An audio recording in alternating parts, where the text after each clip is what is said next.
Boa noite. Hoje nós vamos conversar sobre orgulho e humildade. É o tema do Evangelho escolhido para a noite de hoje. O capítulo 7, os pobres de espírito. E nós vamos conversar sobre os itens 11 e 12 de instrução dos espíritos, que é sobre o orgulho e sobre a humildade. Então, nós fizemos um apanhado de informações do livro do Evangelho, segundo o Espiritismo, as dores da alma e os prazeres da alma, do Espírito Hamed, sentimento à força do Espírito, que é da equipe Eurípides Bassanufo, e pensamento de vida de Emmanuel. Pensamos algumas informações sobre o orgulho e humildade, porque eu costumo dizer que nós falamos daquilo que estamos aprendendo, não daquilo que a gente já está vivendo, mas estamos aprendendo com a doutrina espírita e estamos aqui para juntos conversarmos sobre esse aprendizado. Então, começamos pela humildade. Sejamos humildes para começar, né? Comecemos pela humildade. Nós sabemos que orgulho e egoísmo são sentimentos, orgulho e humildade são sentimentos antagônicos, né? Eles não têm nada em comum, de maneira nenhuma. Mas nós vamos falar da humildade, primeiro, verificando que na origem dessa palavra humildade, ela se origina de uma palavra latina, humus.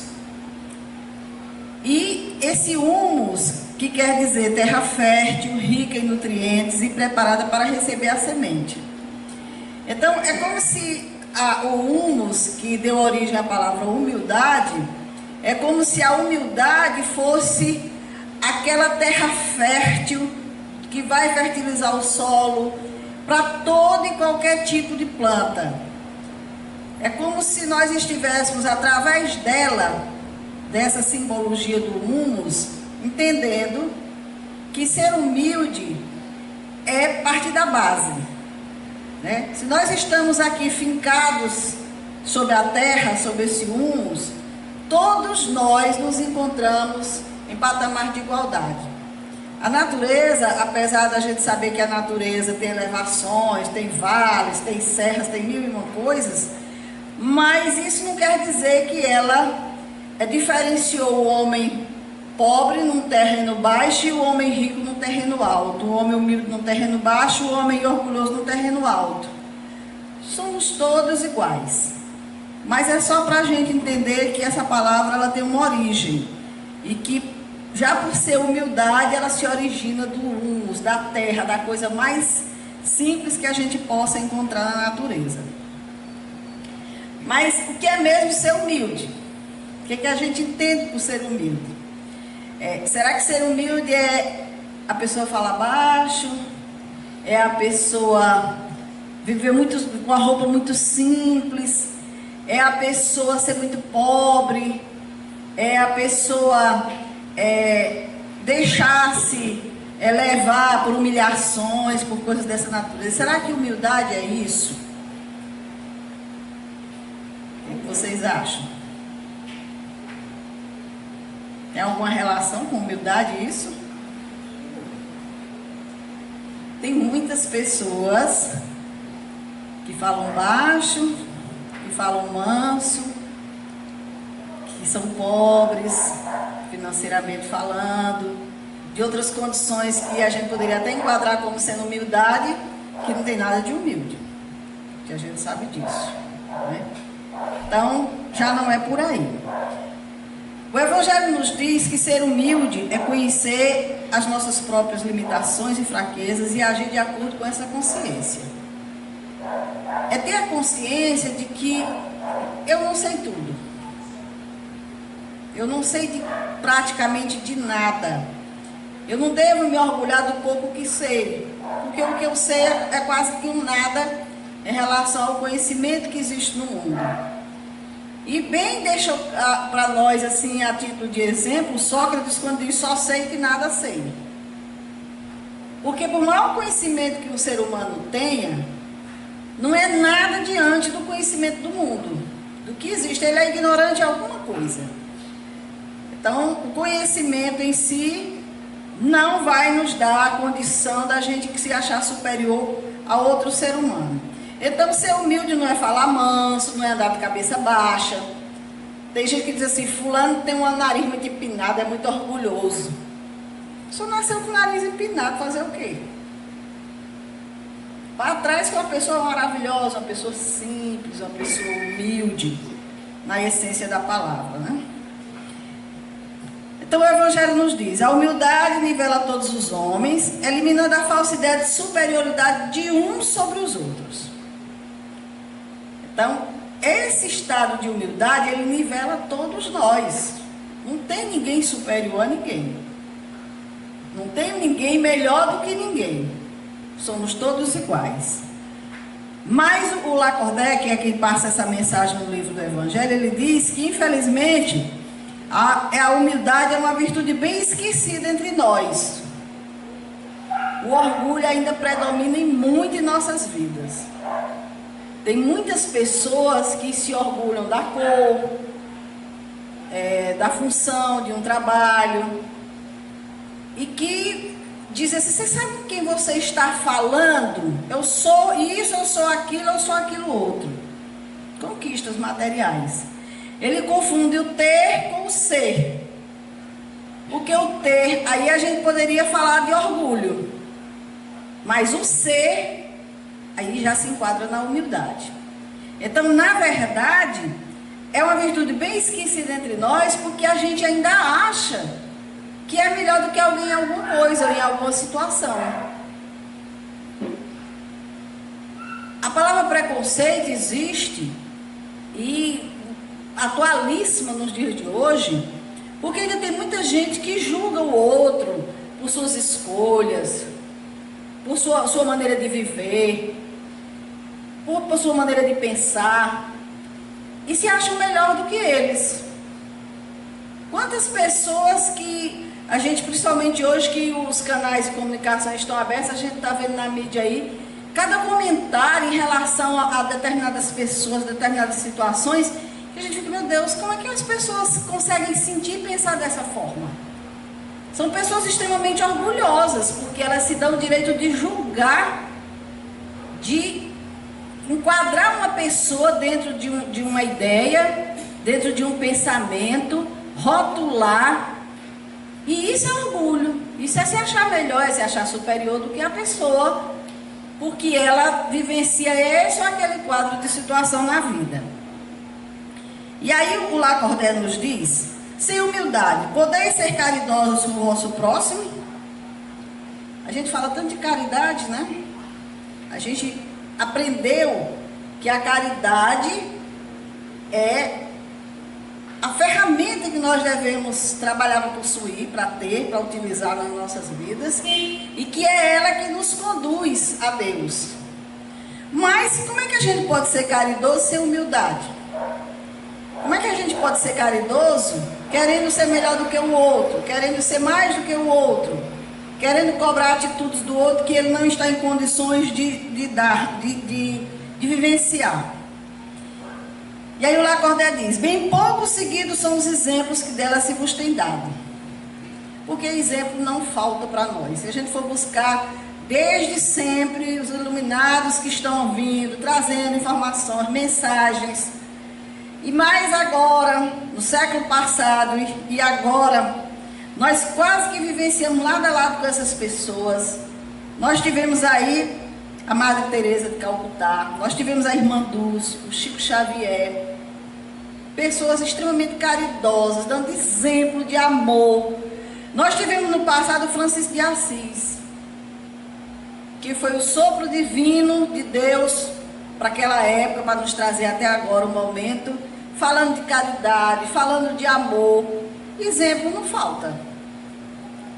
E aqui eu não deixo de citar o Papa Francisco, que é uma criatura que é nada mais, nada menos do que um líder religioso de uma religião com poder mundial. E esse homem é de uma simplicidade. Quando a gente vê os feitos dele, depois que ele foi reconhecido como Papa, que foi quando ele ganhou visibilidade, a gente começa a perceber que ele desmontou aquele orgulho do Vaticano. Hoje o Vaticano está trazendo um exemplo de humildade através desse Papa. Agora há pouco eu estava vendo uma imagem lá, ele estava celebrando uma missa, acho que vocês viram isso, e uma criancinha com síndrome de Down veio lá, chegou perto dele, pegou na mão dele e ele ficou segurando na mãozinha da criança e celebrando a missa. Por que essa criança chegou até ele? Porque ele tem permissão para quem quiser chegar até ele. Os papas antigos não eram assim. Eles tinham lá o seu local, só quem era direcionado, só quem... Então ele está rompendo com uma série de protocolos, que eu chamo de orgulhos da igreja, e trazendo a simplicidade para o rebanho. E que não precisa ser só da mesma religião. A gente viu aí também ele abraçando líderes mundiais de outras religiões, em pleno relacionamento de amizade, de cristão. Então, exemplo não falta para a gente. Mas a gente fala nisso, e chega bem ali, aí a gente pega no orgulho, em alguma atitude gravíssima, e aí, cadê o exemplo que a gente pode dar mediante esses ensinamentos? Então, lá quando ele chama atenção para isso. Emmanuel nos diz, humildade nada tem a ver com a presença ou ausência de bens materiais, mas com a forma de comportamento íntimo. A pessoa não é humilde porque é pobre, não. Nem orgulhosa porque é rica. Tem nada a ver com bens materiais. E ele diz, sem um reflexo da humildade, atributo de Deus no reino do eu, a criatura sente-se proprietária exclusiva dos bens que a cercam. Então, a humildade, Emmanuel diz que é um atributo de Deus no reino do eu, dentro do nosso, como Jesus disse, o reino de Deus está dentro de vós. Então, é um atributo de Deus que está em nós, esperando que brote nessa terra fértil. Que ela realmente surja em nós como condição de conviver, de viver em sociedade. Porque ele diz que quando a criatura não tem esse reflexo da humildade, ela se sente proprietária exclusiva dos bens que a cercam. Então ela não reconhece que a vida é um dom de Deus. Ela não reconhece que os bens que ela tem são empréstimos da divindade. Ela não reconhece que Deus está ali possibilitando melhorias nas condições de vida dela. E ela diz assim, eu fiz. E muitas vezes, uma criatura sem condições nenhuma chega para pedir e diz assim, por que você não faz como eu faço? Vá trabalhar. Então isso é orgulho. É um orgulho que o homem tem quando ele se coloca como exclusivo, proprietário exclusivo de uns bens que não lhe pertencem. Porque nem a nossa vida, nem os bens materiais que a gente tem, nada é nosso. Tudo é empréstimo da divindade, que pode ser tirado a qualquer momento. E aí a gente já sabe que quando a gente vai sozinho. Eu nunca esqueci de uma expressão que eu ouvi de uma pessoa que disse que nunca viu um enterro em que fosse um carro forte atrás levando os bens de quem morreu.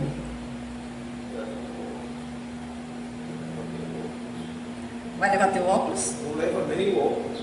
Ah, não. A visão se amplia quando se desperta do lado de lá. Vê como a divindade é magnífica, né? Já nos provê para a vida eterna. Então, não tem por que a gente estar se orgulhando. Agora, vamos nos alegrar por essas bênçãos, isso sim. A gente se alegra. A gente se alegra por tantas bênçãos que Deus nos dá. Mas daí a gente se sentir melhor que o outro, de maneira nenhuma. E aí ele nos fala da falsa humildade, que leva a pessoa a se sentir orgulhosa de estar agindo de modo humilde. Isso aqui é algo assim, extremamente aberrante, eu acho. Alguém querer forjar a humildade. Alguém querer se passar de humildade. Aquela pessoa que fala mansinho, santinho, porque eu sou bem humildezinho. E eu quero ser reconhecido como humilde. Mas quem convive sabe. quem é a pessoa. Quem convive sabe. Diz, isso aí só é humilde na fala, mas humilha, pisa nas pessoas. E fale de orgulho para ele dizer, eu não sei nem o que é isso. Então é uma falsa humildade.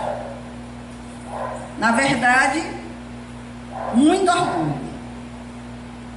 O humilde examina e pondera o orgulho porque um dia também o foi. Então quem é humilde já passou pelo estágio do orgulho. Quem é verdadeiramente humilde?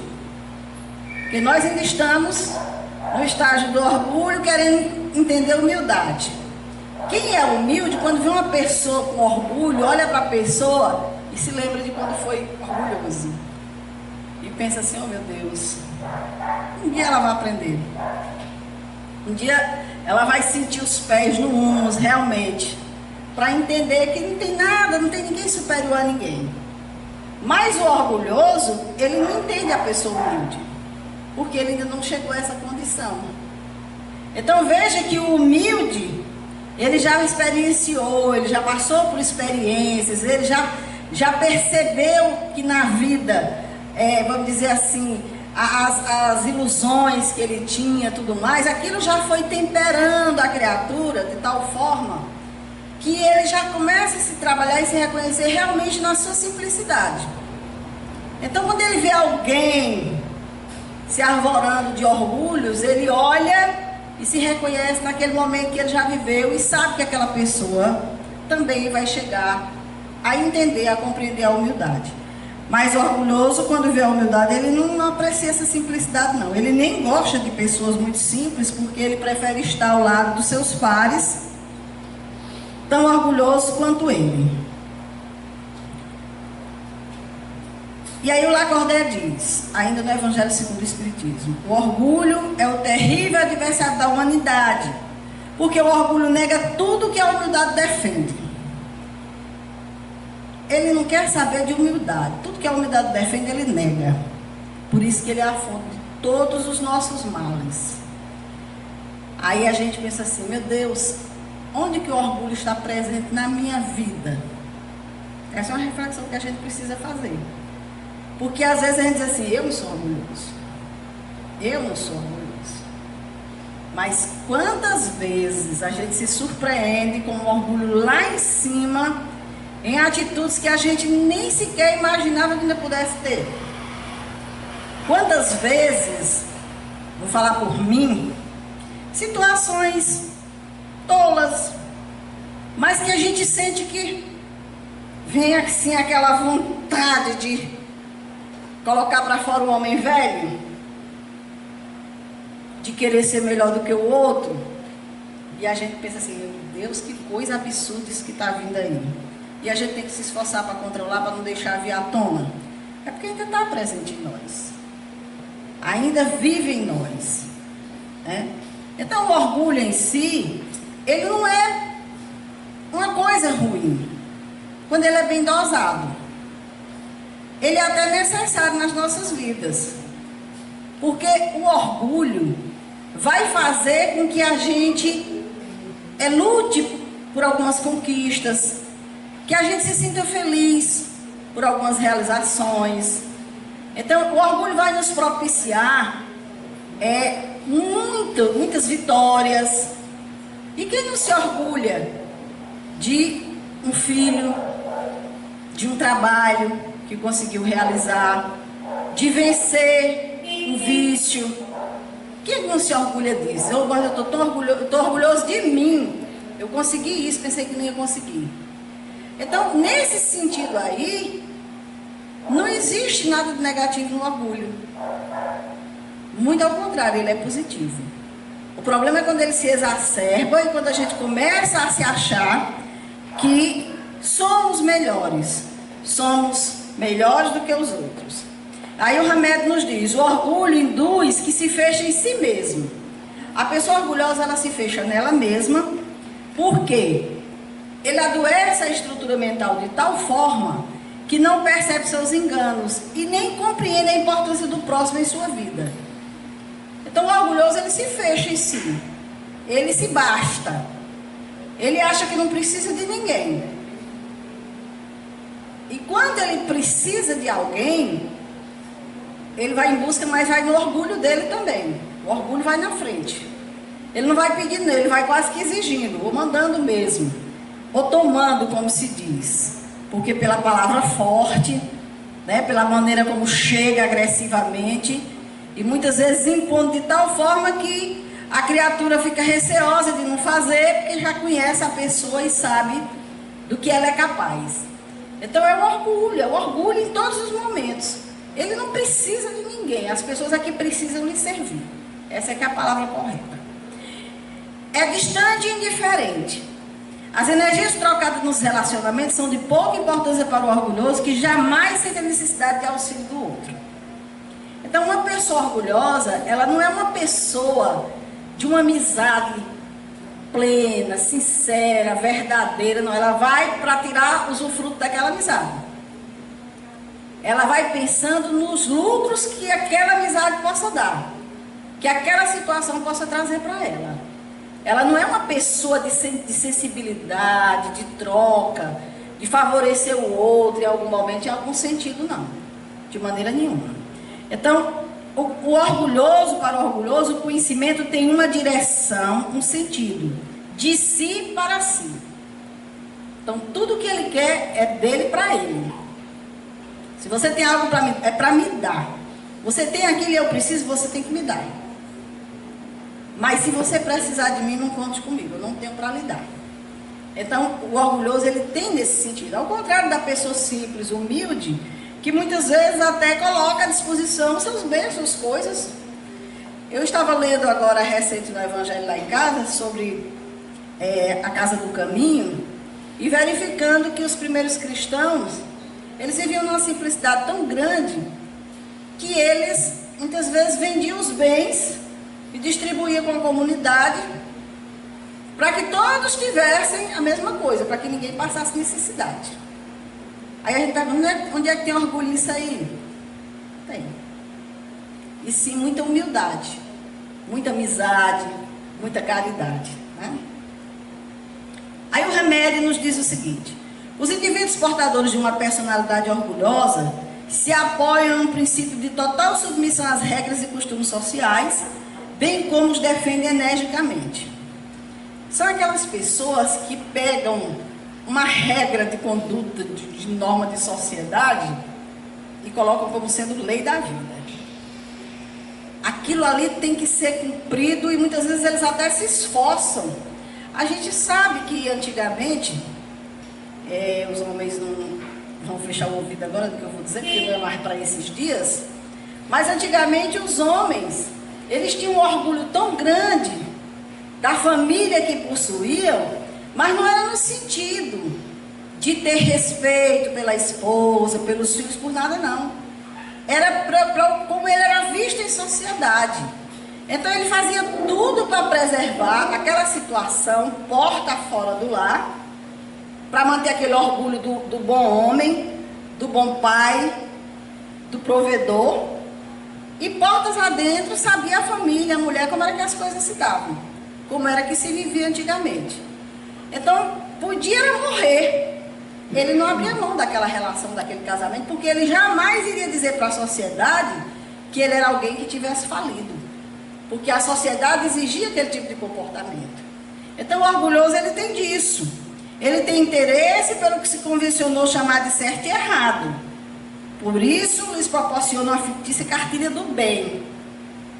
Então a sociedade diz que assim eu vou fazer do jeito que a sociedade diz, exige. Vou cobrar de você que você faça a mesma coisa.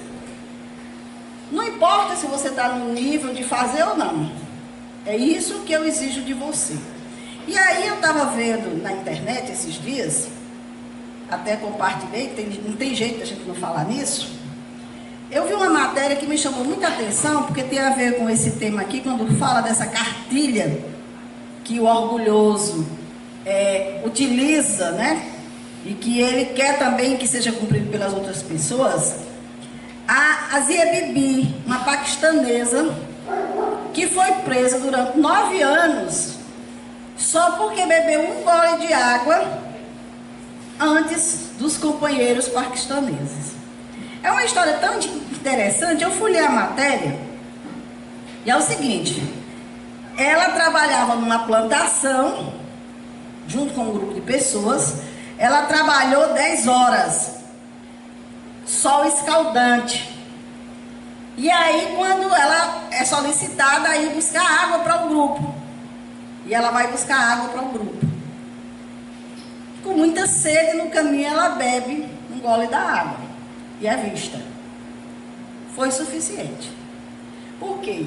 Porque ela era cristã e os muçulmanos não aceitavam que ela, como cristã, tivesse essa liberdade de beber junto com eles, na mesma vasilha que eles estavam bebendo. Ou fosse a primeira a beber. Então, o que aconteceu? A casa dela foi invadida, e quem estava liderando essa invasão, a acusação, foi feita por um clérigo da aldeia, quer dizer, um dito sacerdote de lá, que era quem ordenava a religião. Mas a cartilha dele era a cartilha muçulmana. E aquilo era lei. Então exigiram que ela fosse presa. E o que causaram na cidade, no estado, por conta disso, pense assim em uma guerra civil que aconteceu na cidade, de quebra de coisa, de queima coisa, porque queriam que ela fosse presa. Até que prenderam e ela foi condenada à morte. Por isso. Então veja bem, tudo porque disseram que ela afrontou Maomé. Porque na lei, em algum lugar que eu não conheço a lei deles, diz que aquilo é uma afronta. Ninguém, cristão, nem uma pessoa de outra religião não pode fazer isso. Então, o que aconteceu? Ela foi condenada à morte, passou 9 anos o marido tentando salvar, tirar ela. Só depois de 9 anos é que conseguiu libertar, e ainda com muita confusão, e ainda ninguém sabe como é que vai ficar a situação. Então veja bem, o ser humano orgulhoso, vaidoso, à frente de uma religião, de um poder religioso, aplicando normas rigorosas, porque ele, como Jesus bem disse já naquela época, sepulcros caiados, branquinhos por fora e cheios de podridão por dentro. Será que esse homem é tão puro, tão bom, e com a capacidade de ter uma atitude dessa natureza contra uma mãe de família, pelo simples fato de provar de uma água que não era para ela beber, porque ela não praticava a mesma religião que eles? Então, o que nos diz o remédio a respeito disso? Que nesses meios religiosos, esses religiosos não somente representam papéis virtuosos, como também acreditam que o são, exigindo obediência absoluta. São super preocupados com exatidão, ordem e disciplina, irritando-se com pequenos gestos que fujam aos padrões estabelecidos. Então, é um orgulho muito grande do poder religioso, que dita as normas e que o povo tem que fazer. Recentemente eu estava vendo aí também na internet um pastor que estava incitando aos fiéis a matarem as pessoas gays, trans, porque não era coisa de Deus. E aí você imagina essa criatura fazendo vez de um poder que ele tem, porque é certo que ele tem realmente um poder sobre a comunidade dele, e que pode até influenciar algumas mentes a ter comportamentos dessa natureza. Aqueles que já estão mais elevados do que ele não vão entrar nessa daí, não vão entender de maneira nenhuma essa orientação. Então é um comportamento orgulhoso, um comportamento de pessoas censuradoras, censuradores morais, incapazes de compreender as dificuldades alheias, pois não entendem que cada alma apenas pode amadurecer de acordo com o seu potencial interno. São pessoas que querem porque querem conduzir as vidas alheias, querem tomar conta do desenvolvimento da vida das pessoas, dizer como elas devem se comportar, o que elas devem fazer, e exigir delas atitudes que elas não estão em condições de realizar. Então o Hamed nos diz que toda atitude que nós temos de querer manipular a vida do outro é a expressão do orgulho vindo à tona, para a gente ter muito cuidado. E aí o Buda, falando desses comportamentos de caráter de indivíduos orgulhosos, ele diz: de que serve cabelo e manto impecáveis, ó tolo? Tudo dentro de ti está confuso, e no entanto você penteia a superfície. O que adianta você, com toda aquela pompa, com toda aquela vestimenta, com todo aquele poder, se dizendo ser o que você não é, querendo aplicar leis sem valor moral nenhum diante dos ensinamentos de Deus? Ele só mostra que ele está só penteando a superfície. Na intimidade, é o sepulcro caiado que Jesus disse: branco por fora, podridão por dentro. E aí Lacordaire pergunta: e o que dizer daquele que se considera de essência mais pura que a do pobre? Daquele que se acha melhor, que não admite sequer uma comparação? Eu lembro, e eu acho que eu já falei isso uma vez, que a minha menina teve uma época que ficou muito sentida, porque ela tinha uma colega que estudava com ela na mesma escola, mesmo nome, e elas se pareciam.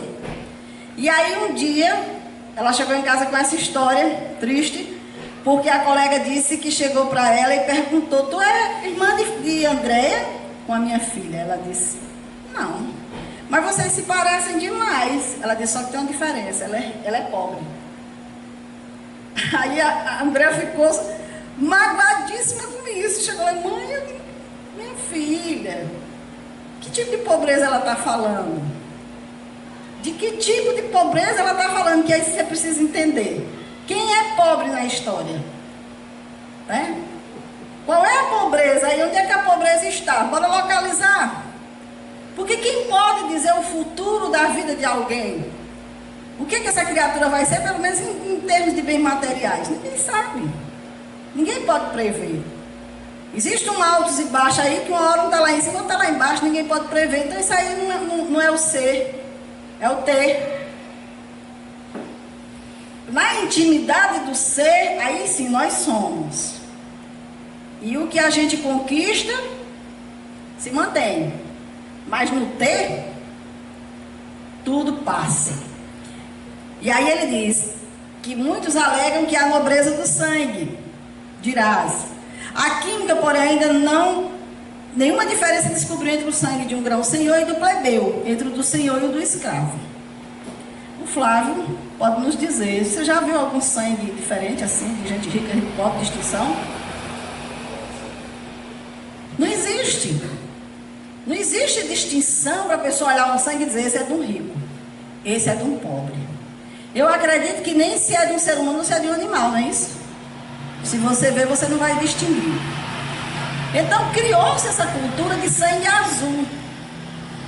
As pessoas acharem que quem era do reinado, quem era dos palácios, era de sangue azul. E os outros não, é o sangue vermelho mesmo. Que eu acredito que deve ter mais vida do que o azul, né? Eu acho que o sangue, quando está azul, já tem um probleminha sério aí, que precisa ser trabalhado, que precisa ser discutido. E aí esse termo, ele surgiu na Idade Média. E uma pesquisa que eu fiz diz que foi dado esse termo de sangue azul, porque aquelas mulheres que viviam nos palácios, aqueles homens, eram tão brancos, eles não tomavam sol, que pelas veias se via aquelas veias azuis. E aí se dizia de sangue azul. E o camponês vivia lá no meio do sol, a pele queimada, não aparecia aquilo ali. Então, eles achavam que eram de sangue nobre, sangue azul por causa disso. E hoje a gente sabe que as pessoas passam até bronzeador, né? Para esconder essas veias azuis, porque o negócio não é muito bonito, de jeito nenhum. Então, tudo isso, com o tempo, vai caindo por terra. Não tem sustentação. Não é verdadeiro, não é real. Não existe essa coisa do sangue azul, do melhor do que o outro, de maneira nenhuma. E aí nós vimos o bispo de Argel, ainda nessa mensagem da instrução dos Espíritos, dizer: apresente-se em qualquer parte um rico debochado, perdido de corpo e alma, e todas as portas se lhe abrem, todas as atenções são para ele. Enquanto ao homem de bem, que vive do seu trabalho, mal se dignam todos de saudá-lo com ar de proteção. É uma verdade. Volte e meia os escândalos surgem aí em sociedade de alguém que chegou, enganou todo mundo lá no meio social, se fazendo passar por rico, fazendo passar por esse ou por aquele. Todo mundo abriu as portas, todo mundo recebeu muito bem, em nome daquilo que ele se dizia ter ou ser. Mas uma pessoa simples, principalmente nos dias de hoje, se aproxima, a pessoa já fica receosa. E a gente já sabe hoje que tem gente de terno para ter um acesso mais fácil para fazer o mal, se vestindo muito bem para ser bem recebido e praticar o erro que tem que praticar, né? Não esqueçais que tal estado de coisas é sempre sinal certo de decadência moral. Quando o orgulho chega ao extremo, tem-se o indício de queda próxima, porquanto Deus nunca deixa de castigar os soberbos. Então que a gente tenha muito cuidado com esse tipo de comportamento e de atitude, porque quando a gente está com ele muito exacerbado, a gente está às portas de viver uma experiência e um aprendizado em relação àquilo ali. O nosso mundo vai cair, a base vai ruir, a gente vai não mais só os pés no ombro, às vezes até a cara também, né? Porque as quedas são assim, gritantes, para depois a pessoa entender que não estava no caminho certo. E tantos alertas, como o próprio Evangelho nos fala, né? Para que a gente esteja atento. Então, uma mensagenzinha sobre humildade e orgulho nos diz: quando uma pessoa humilde comete um erro, diz: eu me equivoquei, pois sua intenção é aprender e crescer. Então, uma pessoa humilde, ela diz assim: oh, me desculpe, eu errei, mas eu me coloco à disposição para o aprendizado. Já o orgulhoso, ele diz: não foi culpa minha não, foi do Flávio. Não tem nada a ver com isso aí não. Ele não assume, ele joga para outro, mas ele não assume de maneira nenhuma a situação. A pessoa humilde respeita aqueles que lhe são superiores e trata de aprender algo com todos, porque sabe que todo mundo tem alguma coisa para ensinar, por humilde que seja. Acho que vocês já ouviram falar de situações de grandes empresas, de grandes reuniões, para se descobrir um mecanismo de resolver uma situação, e que nenhum daqueles ali conseguiu. Por exemplo, foi constatado que no mercado, uma empresa que vendia creme dental estava recebendo muita reclamação, porque as empresas que recebiam as caixas com aqueles cremes dentais, volta e meia encontravam caixas vazias, fechada, lacrada, vazia, não tinha o creme dental dentro. E aí a empresa reuniu seus engenheiros para descobrir um meio de não deixar passar nenhuma caixinha daquela sem o creme dental. E aí o engenheiro fez um projeto, compraram um maquinário caríssimo, organizaram tudo, pronto, botaram para funcionar. E aí deixou, acabou-se, nunca mais teve problema, nunca mais faltou creme dental nas caixas. E aí um dia um dos chefes resolveu visitar a seção de embalagens.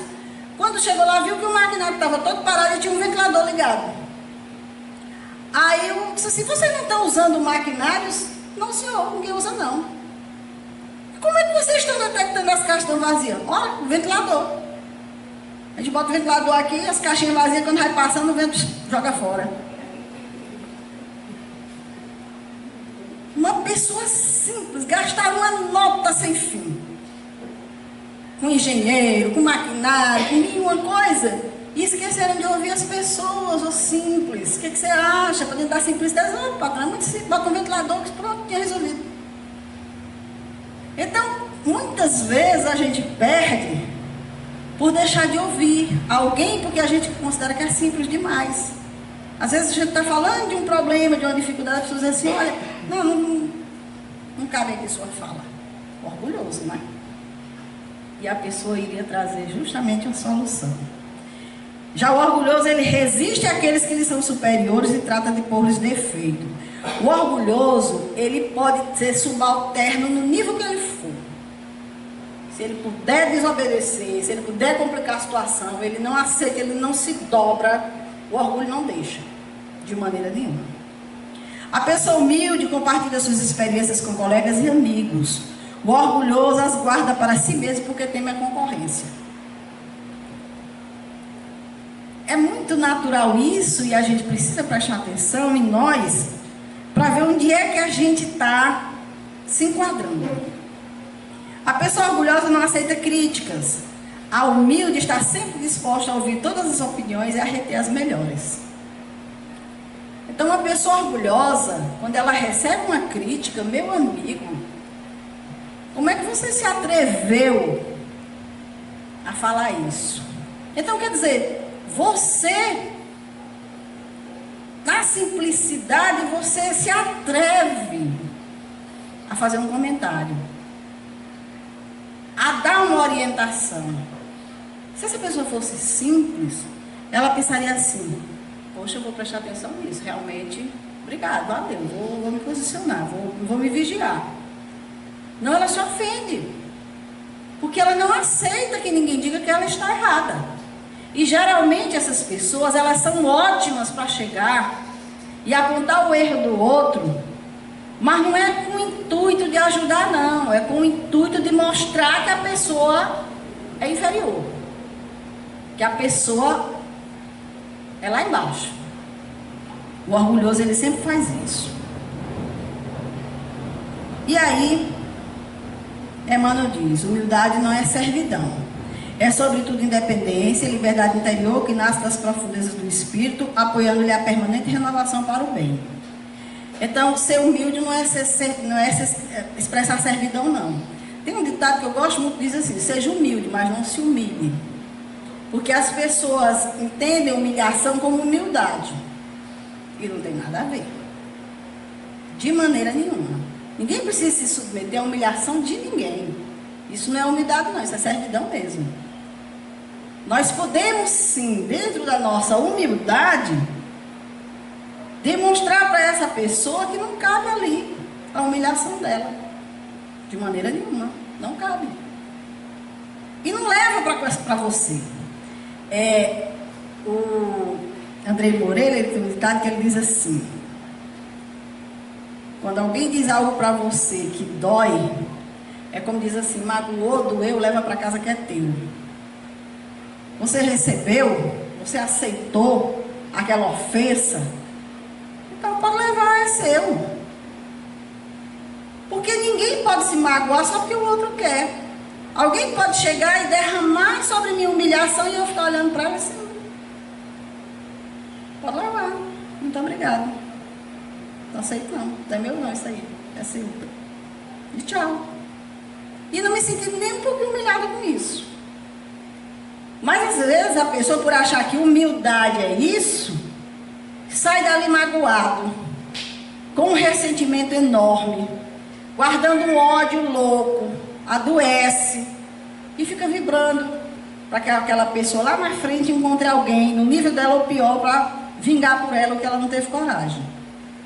Então a humildade a gente precisa entender bem, como diz Emmanuel, que nós precisamos cultivar essa humildade sem prender-se, sem se deixar envolver por aquelas atitudes orgulhosas, vaidosas, humilhantes. Só aquele que compreende a sua condição de espírito imortal pode ser humilde. E só pode ser humilde aquele que compreende que a posição de superioridade é acréscimo de responsabilidade espiritual para produzir o bem, para amparar e para servir. Tudo que eu disse aqui, para mim, se resume nisso aqui.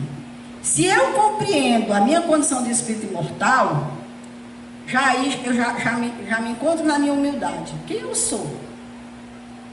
Quantas vidas eu já vivi? Quantas eu vou ter para viver? Quantas experiências eu ainda vou ter que passar para me melhorar, para ser um espírito elevado, para me enriquecer verdadeiramente? Então eu não sou nada. Por isso que Chico dizia assim: eu sou um cisco de Deus na poeira do mundo. O que é isso? Chico, eu não sei nem o que é que eu sou, não sei nem o que é que eu diga. Porque se ele dizia, do alto da sua humildade, que era um cisco de Deus na poeira do mundo, um espírito com a elevação do Chico, com a humildade do Chico, imagina aí o que é que eu vou dizer. E aí ele diz: só pode ser humilde aquele que compreende que a posição de superioridade é acréscimo de responsabilidade. Então, quem se sinta num patamar elevado de superioridade, que esteja ocupando uma função, um cargo, um momento em que ele tem um destaque, que ele entenda que aquilo ali é a responsabilidade, é acréscimo de responsabilidade. Não é para tirar proveito, não é para usufruir daquele momento, daquela condição para si. Muito ao contrário, é para benefício do próximo, para produzir o bem, para amparar e para servir. Por isso Jesus dizia: bem-aventurados os humildes, porque herdarão a terra. Bem-aventurados os humildes, porque estarão aqui num planeta de renovação, de regeneração. Porque o herdar a terra aqui, a gente pode entender isso. Aqueles que se trabalharem no campo da humildade, que já vencerem essa dificuldade, terão a oportunidade de voltar ao planeta Terra. Herdarão a terra, até pelo tempo necessário. E nos convida: aprendei de mim que sou brando e humilde de coração, e achareis descanso para a vossa alma. Então, aprendendo com Jesus, dentro dos ensinamentos que ele nos trouxe, a gente vai conseguindo se perceber. Não digo mudar, não digo virar a Madre Teresa de Calcutá do dia para a noite, isso não existe. Madre Teresa, porque é um espírito que reencarnou entre nós naquela condição para servir de exemplo. Mas nós podemos aprender muito com o Evangelho. Nós podemos modificar muito a nossa trajetória aqui na Terra, nós podemos nos melhorar muito através desses ensinamentos de humildade que Jesus nos ensinou. E todos eles estão, como eu sempre costumo dizer, muito bem organizados no Evangelho segundo o Espiritismo. Que quem não tiver aqui, por favor, é só procurar depois da palestra, nós temos de graça para doar. Contanto que ninguém fique sem a fonte para beber. É um ensinamento que vai nos conduzir, que vai nos auxiliar, que vai nos levar. Para a gente ser humilde, para a gente ter equilíbrio em nossas vidas, para a gente conseguir viver com harmonia, porque nós estamos num mundo em que, de uma hora para outra, nós estamos sendo convocados a perder o equilíbrio, a perder a harmonia, a perder a paz. É em casa, no trabalho, na rua. Às vezes você sai de casa tranquilo, em prece, pensando, aí chega bem ali, encontra uma situação, quando você olha, meu Deus, já, como é que eu saltei daqui para cá? Como é que eu saí da minha normalidade, da minha tranquilidade e já estou com esse sentimento? O homem velho que existe dentro de nós, que está toda hora querendo acordar. E que toda hora a gente tem que pegar ele e dizer: calma, calma, novo aprendizado, nova vida, nova experiência, para a gente se transformar, para a gente sair do ter para o ser, para a gente deixar de ter a pretensão de ser humilde, de dizer que somos humildes já, e verdadeiramente começar a se trabalhar no campo de tal forma que a gente possa, volta e meia, se orgulhar, por que não? De ter vencido dentro de um momento, dentro de uma situação. Ai, meu Deus, graças a Deus, tá aí, estou orgulhosa de mim, consegui vencer isso aqui hoje. Não quer dizer que eu vou vencer amanhã não, mas eu já venci. Então o orgulho é para isso, para a gente se sentir bem, para a gente se sentir fortalecido, encorajado e ir adiante. E nunca jamais para a gente usar como algo que vai oprimir, que vai humilhar, que vai colocar alguém num estado de inferioridade diante de nós. Porque todas as vezes que a gente bate o pé, se diz melhor do que alguém, se esse alguém for alguém já trabalhado pela humildade, ele não vai lhe humilhar não. Ele vai olhar e vai dizer assim: um dia você cresce, um dia você chega lá, Deus toma de conta. Boa noite.